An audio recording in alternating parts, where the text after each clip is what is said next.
1 aos Coríntios, capítulo 7. Paulo começa da seguinte forma: agora vou tratar dos assuntos a respeito dos quais vocês me escreveram. O assunto principal é acerca do casamento. Se tinha um problema, entre vários problemas que eles tinham, mas se tinha um que era um problema de grande importância, era essa questão do sexo. Coríntios era uma cidade muito depravada, muito pagã. E os irmãos novos convertidos ali tinham muito problema de casamento e divórcio, de separação, de litígio, de problema na justiça por causa dessa questão da prostituição. Aí ele continua, na parte B do versículo 1, ele diz assim: bom seria, no tocante ao casamento, no tocante, vocês principalmente coríntios, vocês do Brasil, que é outro problema que o Brasil tem, problema da exacerbação sexual, o excesso de sexo. Aí ele diz: bom seria que o homem não tocasse em mulher. No versículo 2 ele diz: mas por causa da prostituição, cada um tenha a sua própria mulher, e cada uma tenha o seu próprio marido, que era o que... Era uma mulher em cada bairro, em cada cidade, vários casamentos, várias famílias, que é o Brasil. O mundo está assim, atualmente. O mundo está assim. O homem, agora o apóstolo Paulo vai começar a ajustar essa questão. O homem deve cumprir o seu dever como marido, e a mulher também deve cumprir o seu dever como esposa. A esposa não manda no seu próprio corpo. Quem manda é o homem, é o marido. O que é que ele quer dizer aqui? Não é questão de mandar no sentido de chefia, de ordem, não. É no sentido de a mulher, ela não se realiza sozinha. E o homem também, não importa o que inventem aí, essas invenções mirabolantes do sexo aí, ele diz aqui, ó: a esposa não manda no seu próprio corpo, quem manda é o seu marido, ele a satisfaz. Assim também o marido não manda no seu próprio corpo, quem manda é a sua esposa. Então não tem fora disso aqui, fora do relacionamento normal, marido e mulher, é tudo demônio, invenção de Satanás. Versículo 5, que os dois, olha aí, ó, que os dois não se neguem um ao outro, a não ser por consentimento mútuo, a não ser que concordem em não ter relações por algum tempo, a fim de se dedicar ao jejum e à oração. A oração e jejum. Então tem uma família com problema ali, aí você combina com a sua esposa, cristãos, você combina com o seu marido, bem, vamos nos abster por uma semana por aquela família, vamos orar, fazer jejum, orar, vamos levar o nome na igreja, fazer uma campanha. Mas depois, versículo 5, parte B, devem voltar a ter relações, a fim de não caírem nas tentações de Satanás, por não poderem se dominar. Tem a abstinência, por causa da abstinência. Aí ele diz: não digo isso como uma ordem, não é uma doutrina, porque tem gente que faz doutrina em tudo. Não digo isso como uma ordem, mas como uma sugestão. No versículo 7 ele diz assim: eu realmente gostaria que todos fossem como eu. Paulo tinha domínio sobre a carne. Porém, cada um tem o dom que Deus lhe deu. Um tem este dom e outro aquele. Paulo não casou, ele tinha controle sobre essas coisas. Aos solteiros, versículo 8, aos solteiros e às viúvas, eu digo que seria melhor para eles ficarem sem casar, como eu. Paulo foi eunuco, dedicado completamente a Deus. Mas, se vocês não podem dominar o desejo sexual, então casem. Pois é melhor casar do que ficar queimando em desejo.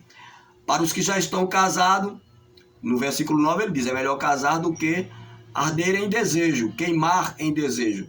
No versículo 10 ele diz: para os que já estão casados, tenho um mandamento que não é meu, mas do Senhor. Está nos evangelhos, eu vou citar. Que a mulher não se separe do seu marido. Porém, se ela se separar, que não corra logo atrás de outro homem, não se case de novo, ou então que volte para o marido. Faça as pazes com o marido, senão vai ficar em adultério. E que o homem não se divorcie da sua esposa. Aí as concordâncias que Paulo usou aqui para citar esse mandamento do Senhor é São Mateus capítulo 5, versículo 32, que Jesus diz assim: mas eu lhes digo, todo homem que mandar a sua esposa embora, a não ser em caso de adultério, será culpado de fazer com que ela se torne adúltera, se ela se casar de novo. E o homem que casar com ela também cometerá adultério. O outro versículo é em São Mateus 19:9, diz assim: portanto, eu afirmo a vocês o seguinte: o homem que mandar a sua esposa embora, a não ser em caso de adultério, se tornará adúltero se casar. É porque é assim, deu na telha, aí procura uma culpinha lá na mulher, se tornará adúltero se casar de novo com outra mulher. Não é assim não, meu amigo. Não é? Aí vai voltar, vai entrar lá na situação do dilúvio. Casava e dava-se em casamento. Jesus disse que nos últimos dias seria assim. Pensando que é brincadeira o casamento, é? Em São Marcos, capítulo 10, versículo 11, diz: e Jesus respondeu: o homem que mandar sua esposa embora e casar com outra mulher estará cometendo adultério contra a sua esposa. Qual foi a motivação que você mandou a sua esposa embora? É porque tá velhinha, é? Achou uma novinha? Por que você quer mandar seu marido embora? Porque ele ronca? É, quando tinha dinheiro, cadê o dinheiro agora? Aí vamos separar. Eu não amo mais você não. Nunca amasse, nunca gostasse.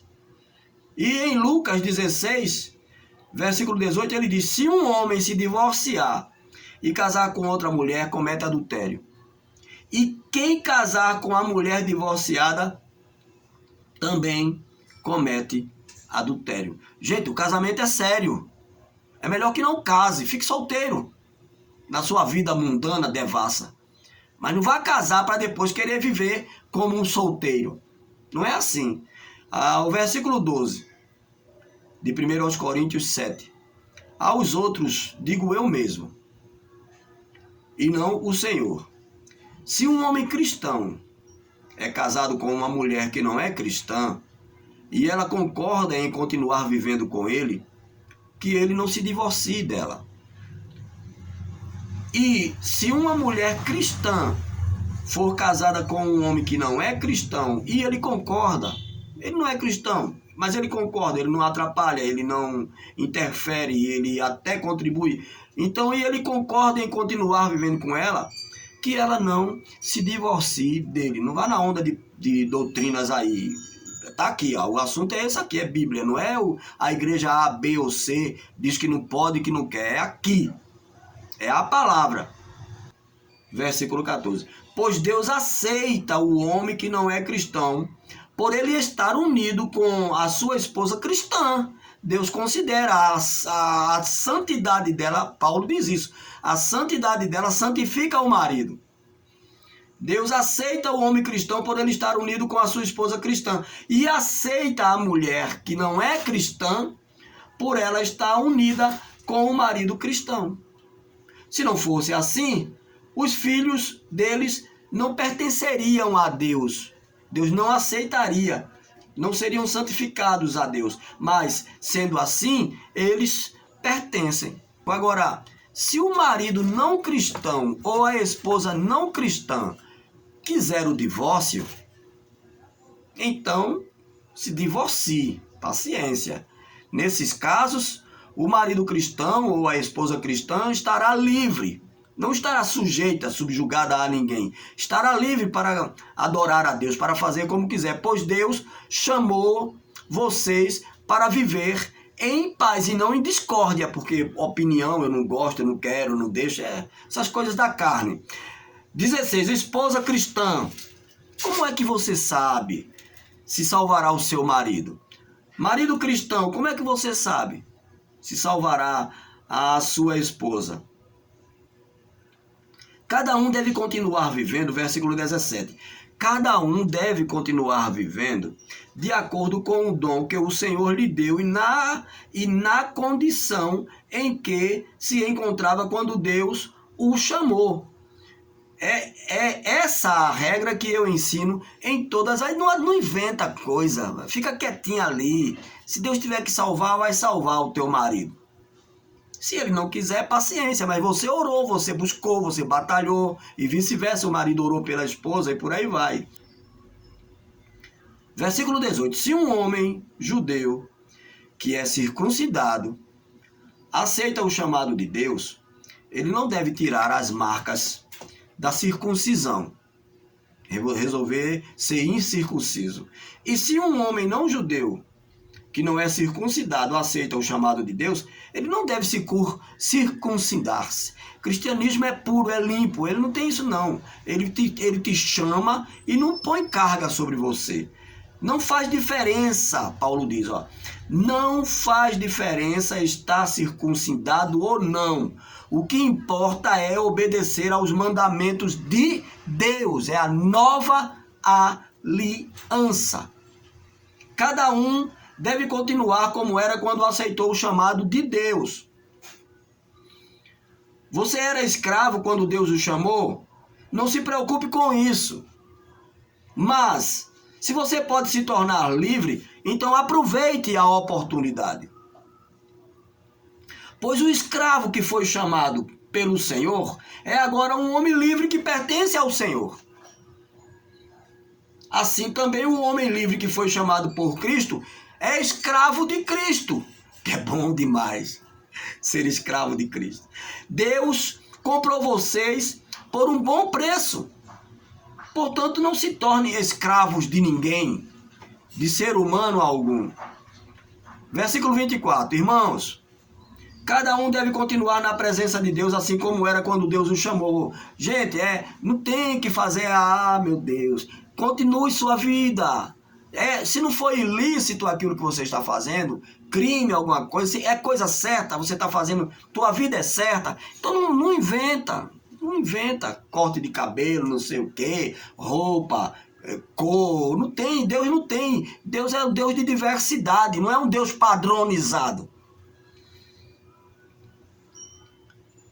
Para os solteiros, 25, ó.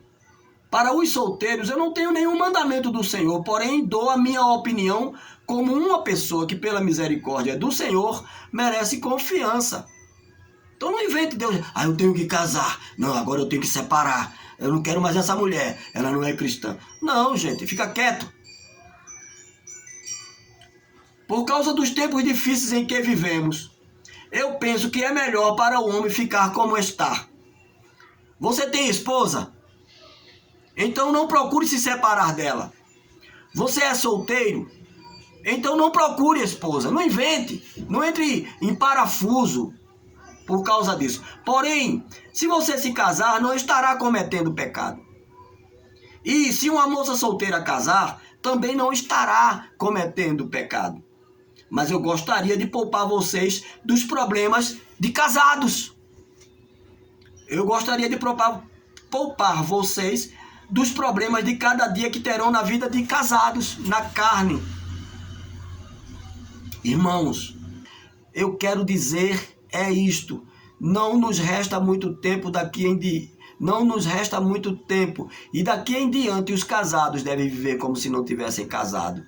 Os que choram como se não estivessem chorando. Os que estão rindo como se não estivessem rindo. Os que compram como se não fosse deles. Não têm apegos àquilo que compraram. Os que tratam as coisas deste mundo como se não estivessem ocupados com elas, sem exageros, sem apegos, pois este mundo, como está agora, não vai durar muito. Que incrível! Eu quero livrar vocês de preocupações. O solteiro se interessa pelas coisas do Senhor porque quer agradá-lo. Mas o homem casado se interessa pelas coisas deste mundo porque quer agradar a sua esposa. E por isso é puxado para duas direções diferentes.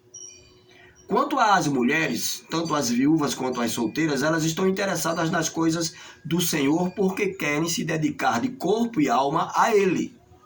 Mas a mulher casada se interessa pelas coisas deste mundo porque quer agradar o marido. Isso é vero, isso é real. Eu estou dizendo isso porque quero ajudá-los.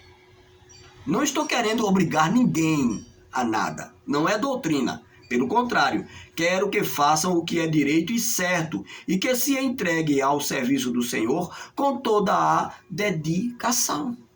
Que coisa boa. Aos que ficaram noivos, estava noivo, está noivo, noivou. Aos que ficaram noivos, mas resolveram não casar mais. Então o cara vinha noivo, aí encontrou essa leitura aqui. Ai meu Deus, agora eu quero ser como Paulo. E o outro lado? E a noiva, tá aqui, ele vai dizer: aos que ficaram noivos, versículo 36 do capítulo 7 de 1 Coríntios. Aos que ficaram noivos, mas resolveram não casar mais, eu digo o seguinte: se o rapaz sente que assim não está agindo certo, e o outro lado, com a sua noiva, e acha que a sua paixão por ela ainda é muito forte e que devem casar, então se casem, não vá quebrar contratos. Já tinha prometido, já tinha comprometido, então paciência, não vai, porque não pensou antes de noivar, antes de conhecer a menina. Não existe pecado nisso, case. Mas, se pelo contrário o rapaz não se sente na obrigação de casar, não deu certo, não teve a química, ela não é a menina, então ele vai querer, surgiu a ideia. Se pelo contrário o rapaz não se sente na obrigação de casar, se está mesmo resolvido a ficar solteiro, e se é capaz de dominar a sua vontade, domínio próprio, e já resolveu o que deve fazer, então faz bem em não casar com a moça. Assim quem casa faz bem, mas quem não casa faz melhor ainda. A mulher não está livre enquanto seu marido estiver vivo. Caso o marido dela morra, ela fica livre para casar com quem quiser, contanto que seja da mesma fé, contanto que seja um cristão. Porém, ela será mais feliz, Paulo, porém ela será mais feliz se ficar como está. Essa é a minha opinião. E eu acho que também tenho o Espírito do Senhor, o Espírito de Deus. Shalom, Adonai. Glória a Deus. Amém.